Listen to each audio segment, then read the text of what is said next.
What's up, fam? It's Brian Castro. So I just watched The Walking Dead episode 19, The Variant, and my goodness, what a great episode. And this episode was all about powerful and amazing moments within The Walking Dead. And this is definitely setting up something big that I cannot wait to see what's coming. And I just really enjoyed this.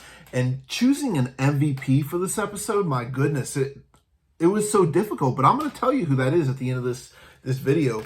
But damn, everybody acted their asses off. Like, absolutely loved it. And we start in the beginning. We got these flashbacks of basically the beginning of Eugene, and we got to see Abraham again. And oh my goodness, Michael Cutlass, who's an amazing, hilarious guy. I met him in person at the Walker Stalker Atlanta in 2014 at the VIP party. And seeing him in these flashbacks again just brought great memories, but except for that memory with what happened with him and Negan. But yeah, so after that, we see, they're refreshing kind of what happened with Sebastian, and Pamela wants blood, specifically Eugene's blood.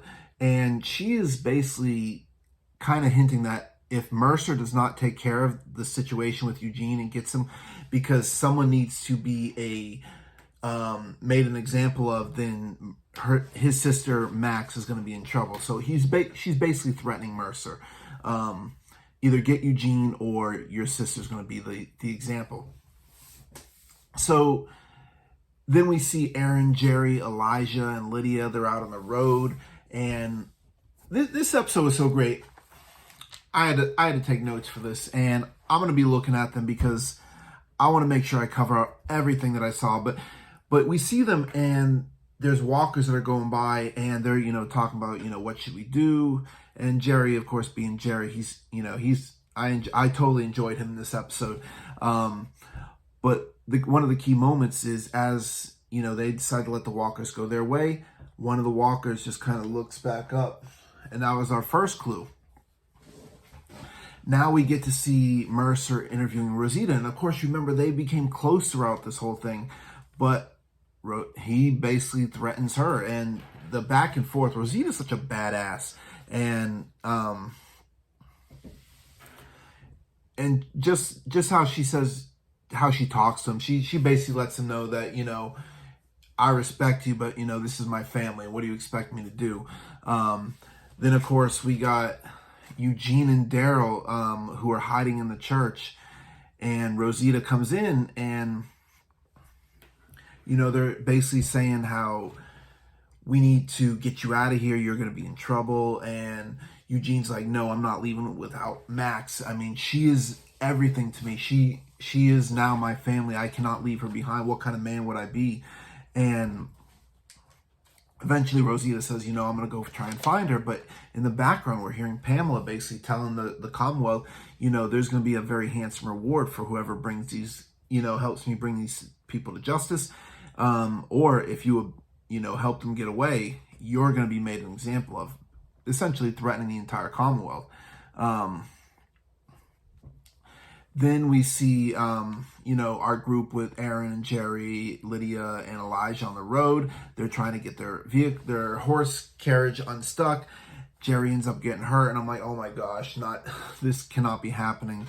I'm worried for Jerry. We know those walkers are out there, but then they find a Renaissance festival town of all places, which I thought was fantastic, which was even nicknamed the Kingdom 2.0, and I believe they even mentioned King Jerry, which I could totally see that. And I'm telling you, we better not lose Jerry.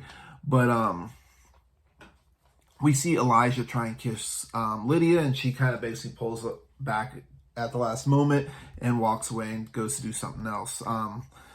So I was really feeling for Elijah in that moment, and I was like, oh no. Then we get to see Pamela's last moments with her son Sebastian. Of course, he's tied down to the table. His face is all bloody, and we see, him reanimate. But when her moments with him is just really heartbreaking, because as she's, talking to her son, like this was an incredibly powerful moment. And as much as we want to hate Sebastian, as much as we want to hate Pamela, you can really feel the dynamic of this is basically still a mom losing her son and the heartbreak that she's going through. So I was really resonating with that scene. And then we go on to see Princess and Mercer, and Princess is essentially, she's telling Mercer, are you gonna do anything? And you're just gonna let Eugene die? I mean, Eugene is the reason why I'm here today, and he basically tells her that, I have to look like I'm doing something, and that's why you have to come in here. They can't see me like being nice to you, and this is changing the way that Princess is viewing him, and pay attention to Mercer's facial expression, and I'm gonna get into that at the end. Then we see Lydia. And this was a really could be probably my favorite scene in the entire episode, but there are so many good ones. But Lydia's telling her that when that moment when Elijah wanted to kiss her, that brought back too many memories of Henry, and of course, oh my goodness, we go back to the whispers where he's on a pike, his head is on a pike, and it's heartbreaking. Then we hear Aaron, he's going back and reminiscing about how he fell in love with Eric, and just this whole moment was absolutely beautiful. I love this scene, and definitely my favorite scene in the episode. Then we see Max is caught right in front of Rosita, and she's trying to tell him to go back, but it doesn't matter. Max ends up getting caught. She's going off to to deal with the Commonwealth.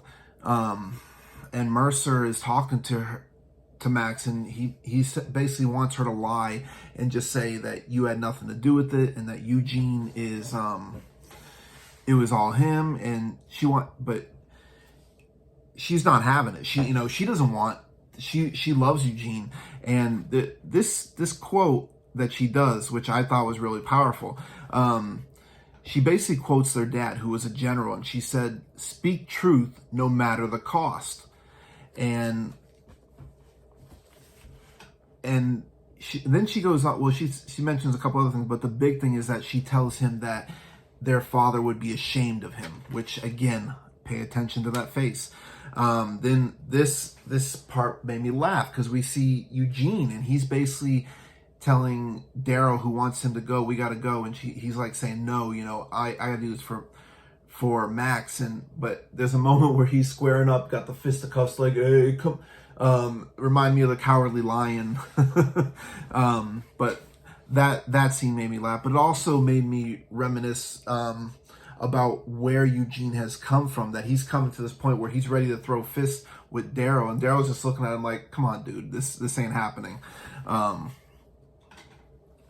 And a key moment that he says, he's like, do you think people are born brave, or do you think they become it? And Daryl basically says both, and kind of goes on his way. Then we see Ezekiel. He's talking to Princess, and this is something that I spoke about in my character profiles, which you can find, right here on my Instagram, definitely on my TikTok. And he says that how he's not leaving. And I had mentioned this, like, I felt like he was not going to be, not necessarily against us, but not wanting to lose the Commonwealth. And one of the things that she says, which is very powerful, is that she says she does not want to be the best of a bad situation. And she deserves to be better than that. And Ezekiel's like, you're right.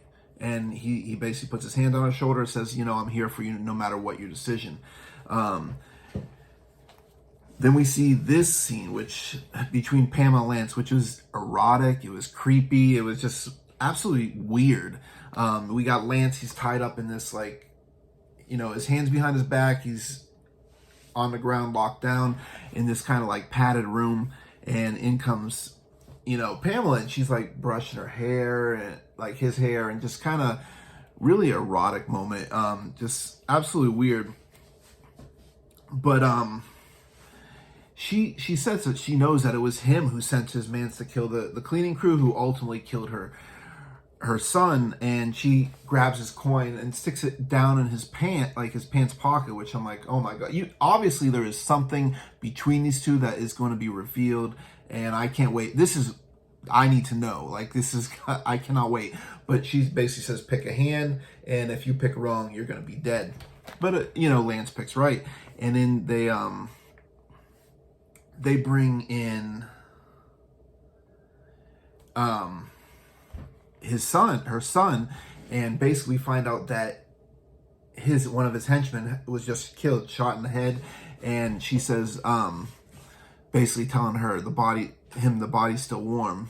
Feed my son, basically do my bidding. And he was, chained to and locked to the ground. And then they did, freelance, but left him in the room but dropped the sword so that way, so that he can take care of, and basically survive. Then we see Mercer catches Princess, and this another powerful moment. And as she's going to basically leave, and he's telling her that I don't want you to leave, but she goes on to talk about her past and the different things that have happened to her. And one of the things she says is that when she sees a man, she sees a monster. But she did say that she does not see, Mercer like that. But again, pay attention to his face. Then we get to see Lydia and Aaron, and they're outside. They're watching the fire. They're on watch. And then they hear noises. Then they go to fight them, and Lydia's walker, this is the next big clue. She goes to slicing walkers, but one of the walkers grabs her weapon, and this is the same walker that that we saw earlier, that looked up, and that had tried to climb the fence earlier. And then we get to see, this is also a really cool scene. We see Jerry, he's slicing up, and these walkers coming at them reminded me of Jesus. And apparently Cooper Anderson, he's really good at this in real life. And, but he looked phenomenal, fantastic action scene. Absolutely loved it. And they're locked in this room, this door, which was probably a game setup where, you throw darts at a balloon or whatever, but they're locked behind there. And then they see the doorknob, start to open, and Jerry's like, what the hell? And of course, Aaron thinks this is whispers. So they, all try and get up to the top of the roof, which they eventually do. And then we see behind Jerry, up comes the same walker. Now, this is the walker that, grabbed her weapon. And in that fight, she stuck the knife, and it was left in his chest. And I'm like, we can't lose Jerry. If Jerry dies, we riot. I was like, no, not Jerry. And then we see, this walker has picked up a rock. And then Aaron goes to fight Aaron, being the badass that he is. He eventually rips off the face, and immediately, when I'm looking at him, it reminded me of his Marvel character, Red Skull, which they did mention this on Talking Dead, which I thought was really cool. And he sees, as he rips off the face, thinking it's a whisper, that it's actually still a walker under there. And him and Jerry look at each other, and the facial expressions that they had in this moment was fantastic. Because they're like, holy shit, how did this happen? And in fact, they said, how the hell did a walker just do that? Then we see, same scene, but next morning, and Jerry's, down, you see the walker bodies everywhere, and Jerry looks up. So what do you think? It was an aberration or something? And this is something and I quote, Aaron says, which I really like, there's roamers and lurkers. I mean, we all seen them come back to the places they remember. And of course, this reminds me of Alicia, of Fear the Walking Dead, where, that whole scene. So this is where everything's starting to tie together. And then he says, I've heard stories about walkers like this that can climb walls and open doors. I was never sure if they were just stories. Maybe there are other kinds too. And then he says, I hope not. And of course, this brings back to The Walking Dead season 1, where, you had the walker trying to bang the window to get in the door with the rock. We had one walker who was climbing up the ladder. And these are Frank Darabont's, as his walkers. And I love that they're, kind of tying up loose ends, bringing everything all together.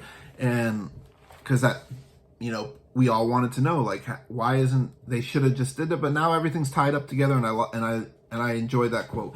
Then we go on to see Eugene and Rosita talking, and you can see the emotion in Christian Serrato's face. You know, the tears are coming down. She's trying to get Eugene to come with her, and of course, you know how close they are. And, excuse me, but Eugene's telling her that you just got to let me go. And as he does, he gives her bolo tie, and he asks, you know, to give it to Coco. This scene made me shed a tear. Like, this was just totally emotion. The powerful scene that this was just fantastic. And then Eugene turns himself in, and he tells Mercer that he acted alone. And again, watch Mercer's face, because Mercer, he knows what Max told him. But he says, take him away. And Mercer eventually tells Max, and, you know, he can see her distraught, and she's about to cry, and she's just really sad. Then it pans to see, you know, Eugene in jail. And eventually Rosita gets attacked. Now, who attacked her? Now, I'm just assuming that this is the Commonwealth coming after her, trying to get all our people round up, because in the preview scene in The Talking Dead, they're doing the same thing to go after Carol, but Carol kicks her ass. Rosita tried to kick their ass, but they were a little too much for her. Carol eventually got away, but I'm guessing this is the Commonwealth coming after them. But now, why did I say watch Mercer's face? Because we're obviously missing Rick Grimes. We got 5 episodes left, and there is a major moment in the comics where Rick gives a speech. That speech eventually leads to Sebastian killing him, but I think that speech, we're still going to get it, because as you watch Mercer, I think he is the one who is going to give that big moment. I think he is being changed. And every moment that he had, from his sister to Princess to even Eugene, these are all changing Mercer and making him realize that he is making a mistake, especially when his sister said their father would be ashamed of him. I think all those moments, and again, I'd probably put on equal footing his conversation with Princess, that is changing him, and I believe that he is going to come out there and speak to the people and create that big, powerful moment that Rick gave, and which, of course, has me worried for Mercer, because I love the character who he is. Michael James Shaw has been absolutely perfect, and again, like, he was amazing. Like, the entire cast in this episode absolutely acted their asses off, and to try and pick an MVP was absolutely difficult, but because I went back and forth with literally every character I can make an argument for, but at the end of the day, I had to go with Josh McDermott, who plays Eugene, because he brought back some of the emotion of him from the very beginning. You see, like, the scared faces that he made, like, that reminded me back from, when we first met him. Josh McDermott was fantastic. I miss him on social media. I got to meet him in person also during Walker Stalker at the VIP party. Absolutely funny. He's hilarious. Great guy. Still need to get his autograph, although I do got a picture with him. But yeah, Josh McDermott is my MVP for this episode. That was incredibly tough to decide. And my shout out. Now, my shout out for this one was also difficult, but I have to give it to all of you, all of my supporters who supported me during the Face of Horror competition. I made it to 3rd place in my group. I did not eventually win, but I would not have been in that situation without you guys. You guys rock. You guys are the real MVP. So to everyone who shared, who voted for me, who even bought the votes, which went to the BPlus Foundation to help children and families dealing with pediatric cancer, thank you guys. You guys are the real MVP, and you guys are my shout outs. I just want to just say thank you for all that. As always, thank you for watching my video. I hope you enjoyed it. And we got 5 more episodes. Are you guys ready? Because I don't know if I am. I know there's some big moments coming, but thank you guys. I love you guys. TWD family for life.